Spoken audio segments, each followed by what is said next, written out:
Hello dear students, welcome back to my channel physics SPC. Motion of plane का एक अच्छा question theoretical है।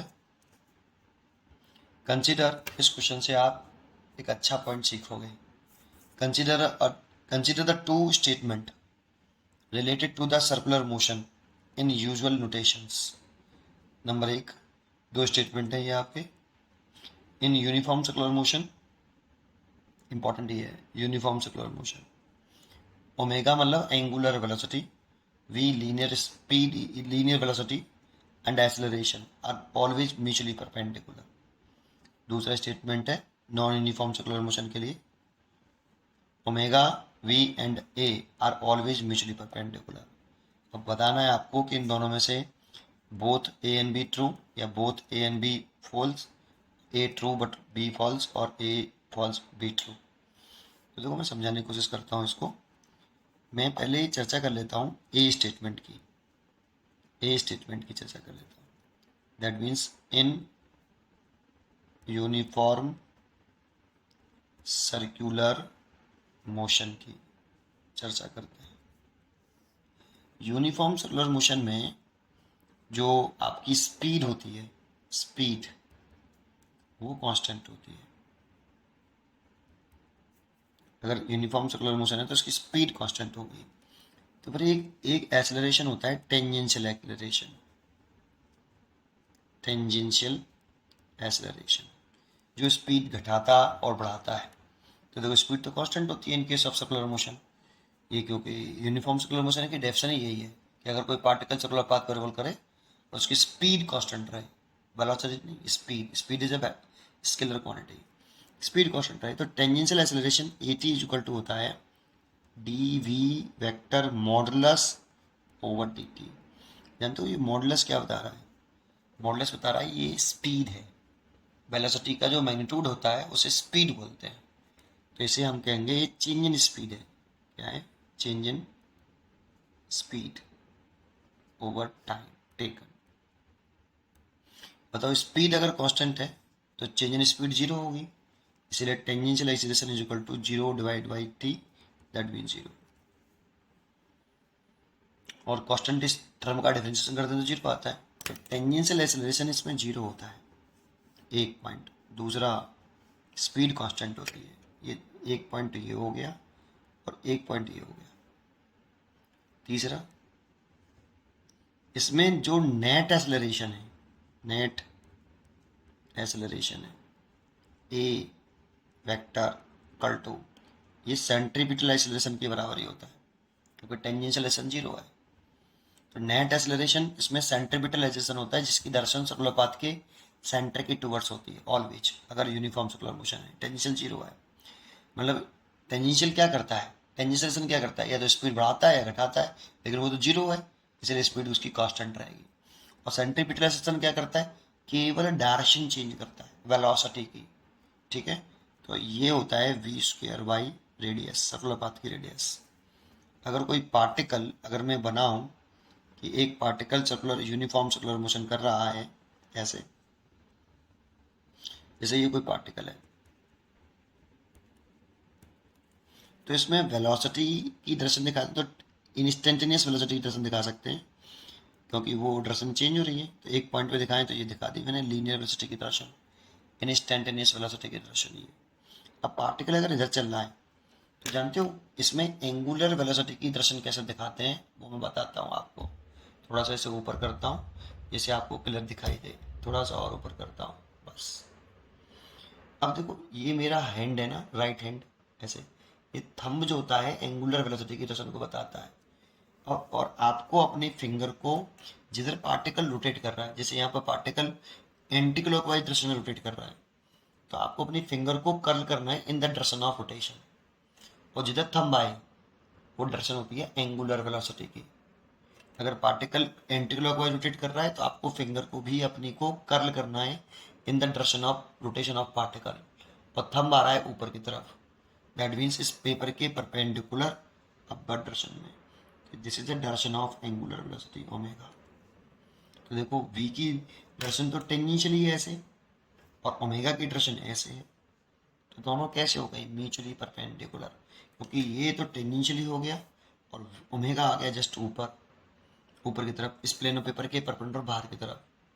तो v और omega are mutually perpendicular to each other. और जो नेट एक्सेलरेशन है वो सेंट्रीपिटल एक्सेलरेशन के बराबर होता है। यहाँ पर ये नेट एक्सेलरेशन है, क्योंकि आपका जो टेंजेंशियल एक्सेलरेशन जिसमें जीरो है, नेट एक्सेलरेशन का फॉर्मूला होता है वो रूट के अंदर ये होता है ए सी का स्क्वायर प्लस ए टी का square. This is a net acceleration, और यहाँ पर ए सी ही है बस केवल, ए टी है ही नहीं, ए टी जीरो है। समझ में आया कुछ? इसीलिए नेट एक्सेलरेशन की दर्शन सर्कुलर पाथ के सेंटर की तरफ रहेगी, दैट मीन्स ऐसे रहेगी, और यही नेट एक्सेलरेशन है। तो इन तीनों की अगर मैं दर्शन चेक करूं तो यहाँ पर तीनों की दर्शन कैसी है? म्यूचुअली परपेंडिकुलर है। तो yes, in case of uniform circular motion,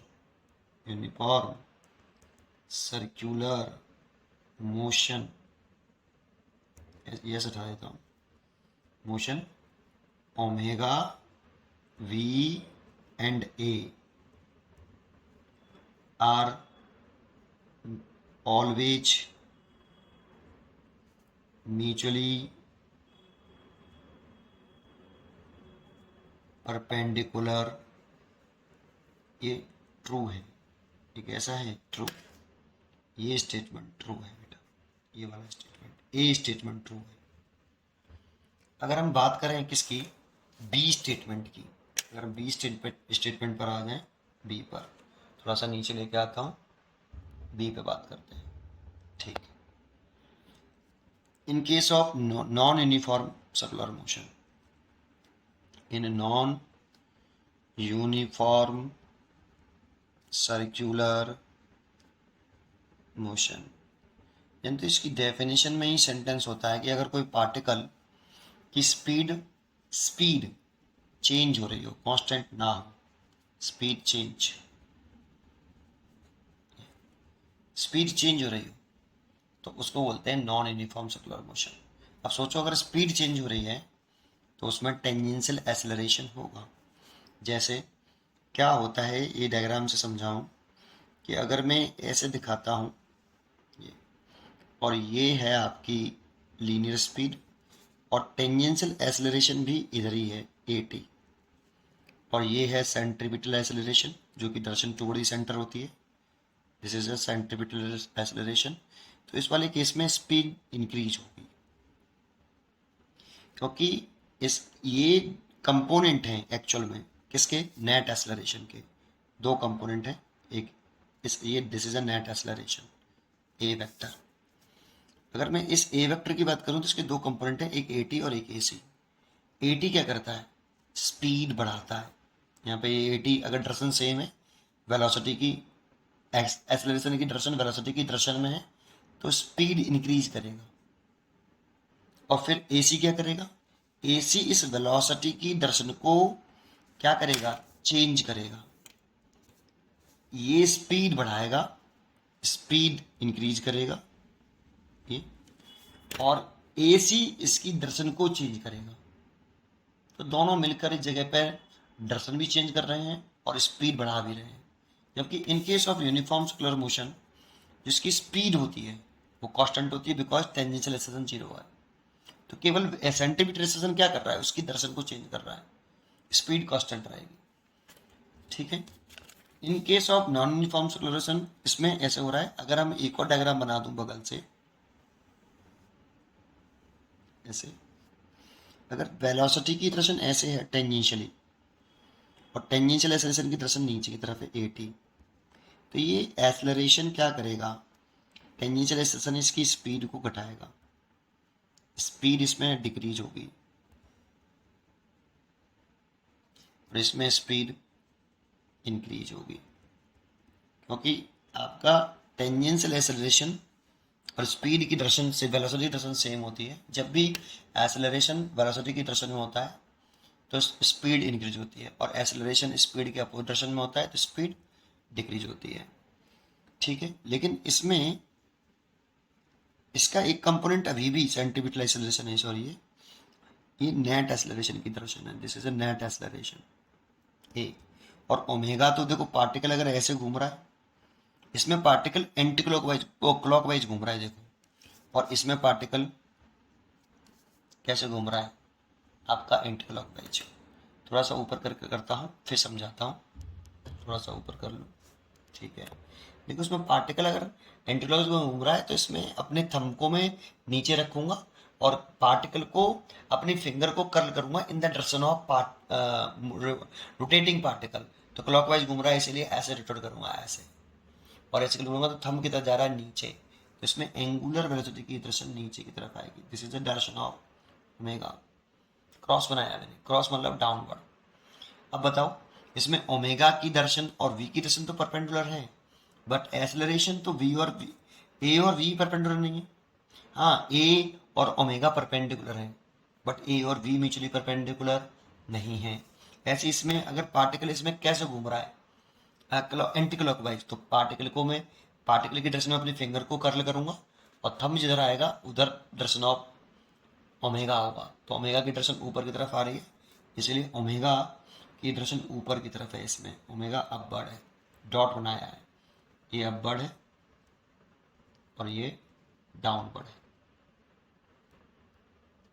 तो यहाँ पर ए और V are not mutually perpendicular to each other, कि एक्सेलरेशन और वी के बीच में कुछ एंगल आ गया, तो A and V are not perpendicular to each other. ऐसे इसमें A and V are not perpendicular to each other. So इनमें तीनों in case of in non uniform circular motion, in non uniform circular motion omega vector, V vector and net acceleration are not mutually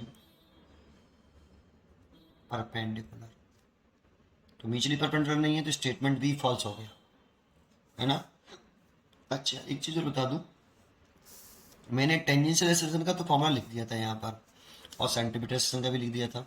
इस वाले case में अगर मैं net acceleration लिखना चाहूँ तो ए वेक्टर बराबर A C vector plus A T vector, vector form में लिख रहा है, लेकिन इसको अगर मैं मैग्नीट्यूड फॉर्म में लिखूँ तो ए बराबर रूट के अंदर ए सी का स्क्वायर प्लस ए टी का स्क्वायर, और ए सी और A T are mutually perpendicular, तो two A C A T cos 90, cos 90 के लिए जीरो, ए सी का स्क्वायर प्लस ए टी का स्क्वायर।